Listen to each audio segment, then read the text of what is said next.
ვინ სარგებლობს ყველაზე დიდი გავლენით საპატრიარქოში, ვინ იღებს მთავარ გადაწყვეტილებებს? რა არის იცი ორი რამეა, ან ჯაღმაიძე ან მეუფეშიო.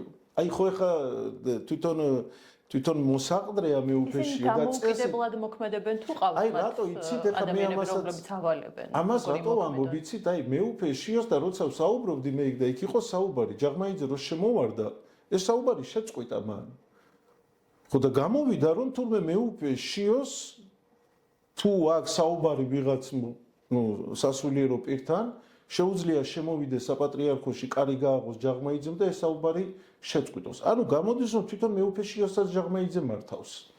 ანუ მეუფეშიო როგორ უნდა მოიქცეს და რა დროს უნდა შეჩერდეს და რა დროს უნდა გაჩუნდეს, ამას წყვიტავს ჯაღმაიძე. არადა წესით მოსაყდრეა, ხო? მთავარია მიტროპოლიტია, რა თქმა უნდა უპირატესია, მაგრამ როგორც ჩანს, საპატრიარქოში შიგნით მთელი ძალაუფლება ხელთ უყრია ჯაღმაიძეს. და ჯაღმაიძეს შემთხვევით არ უყრია ეს ხელთ, იმიტომ რომ ჯაღმაიძეს ზურგი აქვს ვიღაცისგან და ვიღაცა ვინ არის ხელისუფლება, სხვა მეტი არავინ და ასე რომ მე იქ რაც დავინახე სურათი, რაც იყო ის რომ ორი მღვდელმთავარი იჯდა, მეუფეშიო, მეუფე თეოდორე და ჯაღმაიძე შემოვიდა და თქვა რომ შეწყდეს უნდა საუბარიო და ორივე დადუმდა.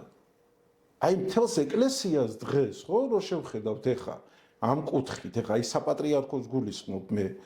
მართავს ჯაღმაიძე. ამ ყველაფერზე დუმილი როგორ შეიძლება ეხა როგორ არის იცი? აი როგორ ის არის რომ როდესაც რაღაცა სისტემური ხასიათი ეძლევა, აი ეს არის უკვე საშიში. თორემ ის რომ ეხა ჯაღმაიძე ცალკე და ჯაღმაიძის მსგავსი მღვდელი ცალკე იყოს და თავისთვის ტაძარში ეს სხვა რამეა. მაგრამ როცა რაღაცა მთელი საპატრიარქოს ამხელა